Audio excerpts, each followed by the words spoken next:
Hi, sweetheart. Hi. So this is an update. Yes. Today is, well, it's going up on October 2nd. Kevin Coe, was our second episode. Yes, was He released. he was released today after 40 years of confinement. You okay? Yeah. So, essentially last week they had their hearing, and Washington State Attorney General basically said that we're not going to fight the release. Yes. Because this is the guy that was at. Yeah. He was the South Hill rapist. He terrorized Spokane. He raped at least 48 women, but he was only convicted on one. Yes. Because of several overturned convictions, laws changing a lot. He was confined to McNeil Island after serving 25 years, and that's where he has been since.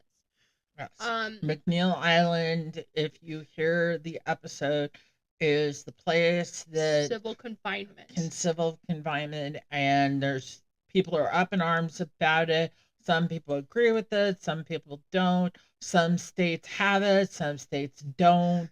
It just depends. So essentially, State of Washington said that they no longer can meet the burden of proof to show that Kevin Coe is still a sexual predator. Now, and he is how old? 74. He's had multiple health issues.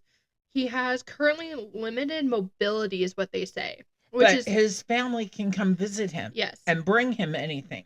That a Department of Social and Health Services psychologist and another hired by the Attorney General's office say that due to Coe's heart disease, limited mobility, and ongoing mental health issues, he's unlikely to reoffend. Okay, so mental health problems. So what is so interesting about this is I watched the testimonies and hearing this morning because you were gone at a doctor's appointment. He walked in perfectly fine. He does not look frail. He does not look anything. He walked in, had the smuggest smirk on his face. Yes. Because he knew he won. Yes. And this judge, I feel so bad for this judge. She wanted nothing to do with this case. You could just tell. But the problem is that her hands were tied behind her back because once the Attorney General says something, she can't override it. Yes. But she made him listen for 2 hours to 5 of his victims testify against him. But what was interesting about those is that a lot of them did forgive him. Yes. You know, a lot of these women were teenagers when this happened. They're now in their 60s. But listening to the mental anguish and everything they went through to get to this moment was hard. Yeah. Now, I'm going to listen to the testimony after this show. No, we'll play it right now. So, because I have a feeling you have some stuff to say. I was able to get Shelley Monahan's Okay. Now, do we have the sister's testimony for this? No. Okay. I was not able to get a lot of that. I was only able to get Shelley Monahan's because they played it because Shelley Monahan has been kind of the figurehead of this. Okay, now is she the one that he was convicted? No, she was the TV anchor. Okay. So I'll play it for you.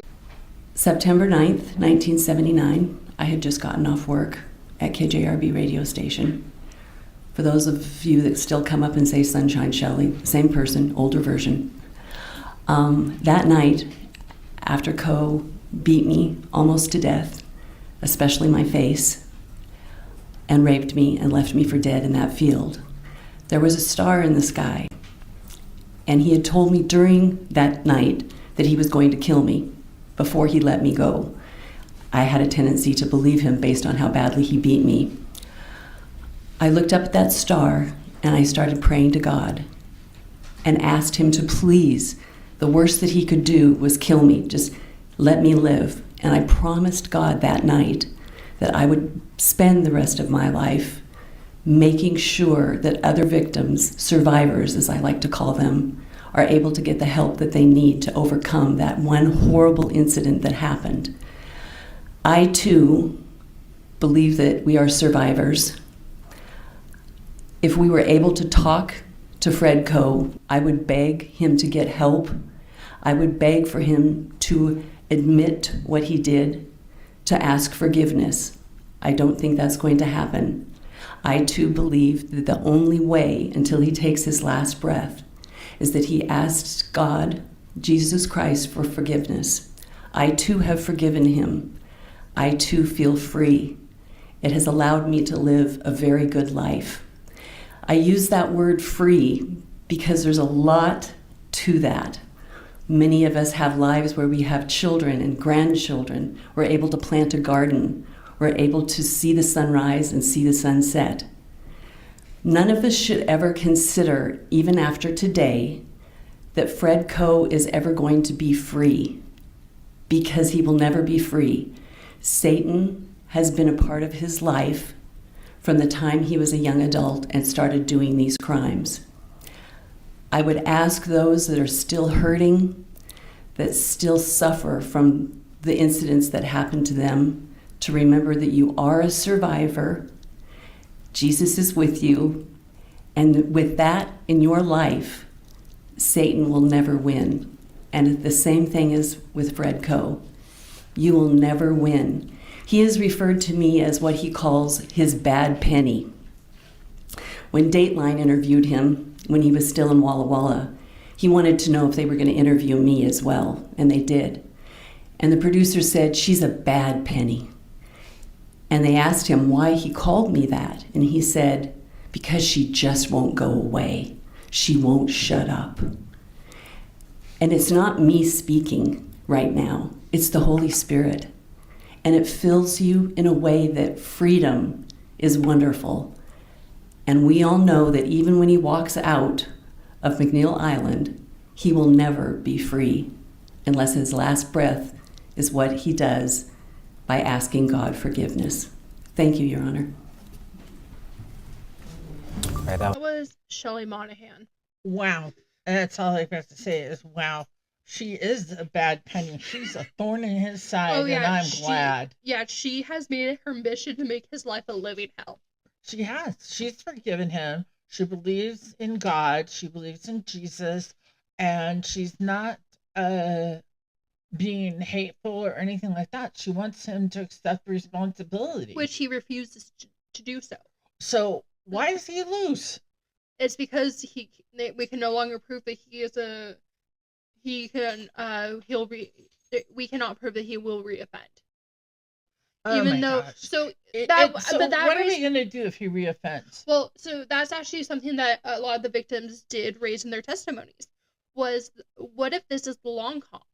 What if this was his long con to get out? What if he miraculously heals? What if he terrorizes the community? What if he terrorizes the other people in the adult home, because that's where he's going. He's going to an adult group home.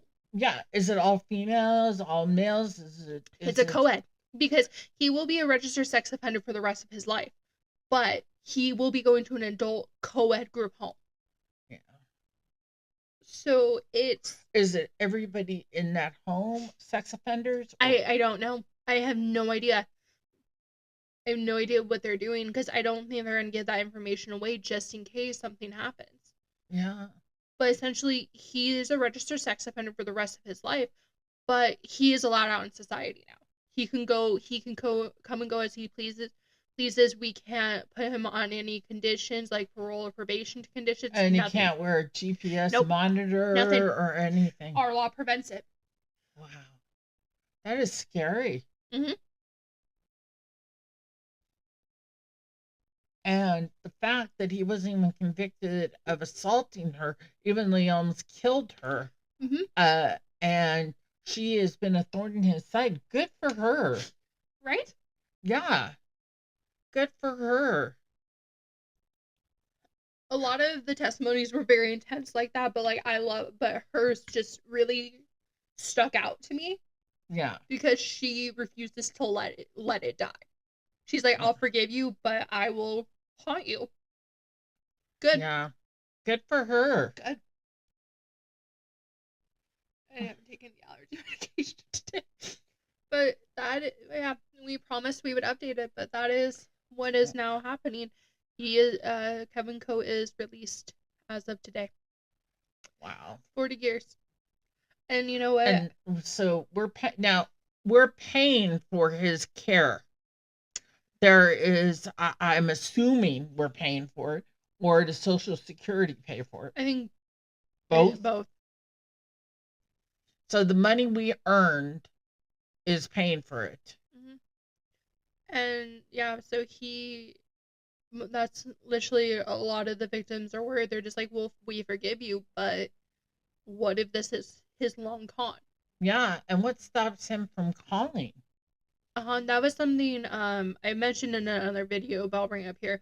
It was a comment that we got on the Kevin Coe video discussing that, saying that, you know, his sister did stand by him, and what's stopping him and other family members from harassing the victims? What's stopping him from harassing these victims? Because what are they going to do to him? They can't. They won't put him back in jail. No. So if he does something and they arrest him, is he going back to jail at this point? We won't know unless it actually happens, which is terrifying. It is terrifying. And he's going to be like right up the road from us in Spanaway. Yeah. But yeah, I couldn't get past the fact that he walked in with the smuggest look on his face. And no aid. No aid whatsoever. I wonder if I have a video of But he's supposed to be an old, evil man. with limited mobility and needs help and all that. Which means a cane, walker, or a wheelchair. Sorry, I got like some of the video. I got videos of some of the. I screen recorded some of the videos. Yeah. But I can't remember exactly what I got. And like I was listening to this report. Oh, here we go.